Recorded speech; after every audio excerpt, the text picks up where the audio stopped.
Program in Washington with the very latest on what's happened. Chad? Edward, we're going to talk about the presidential airstrike that was ordered last night here, but we're getting some breaking news just emerging right now. American F-18s have shot down 12 drones from the Houthis over the Red Sea over a 10-hour period. And this kind of demonstrates this escalation of U.S.-ordered strikes in the Middle East. Now, back to what you were talking about in your lead-in here. The order for the airstrike overnight came from President Biden himself. A drone operated by an offshoot faction of Hezbollah with links to Iran struck U.S. bases. It injured American service personnel, one critically. Some observers wish the U.S. would be more aggressive. I'm glad that he finally hit back, but he should do it earlier in the cycle. His red line seems to be if a U.S. troop or a U.S. contractor gets hit, injured, or killed, then the United States will hit back.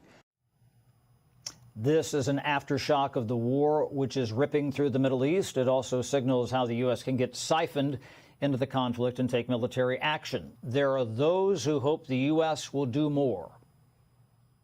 I would advise to do a massive attack all at once rather than these pinprick strikes, waiting every 5, 6, 10 attacks before the United States responds. We've known where they are. We know where they are. And so they should have been eliminated long ago and should not be allowed to persist. There have been more than 100 attacks on U.S. military installations since the start of the war. The president ordered the strikes based on old congressional authorities dating back decades and the War Powers Resolution. Some conservatives question what the U.S. is doing in the region to start with.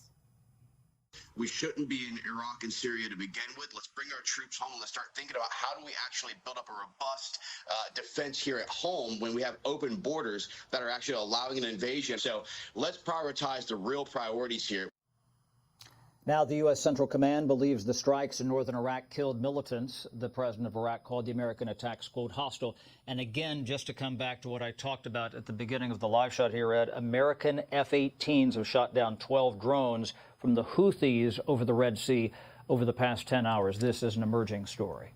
Yeah, obviously, and testing our abilities. Thank you, Chad Program.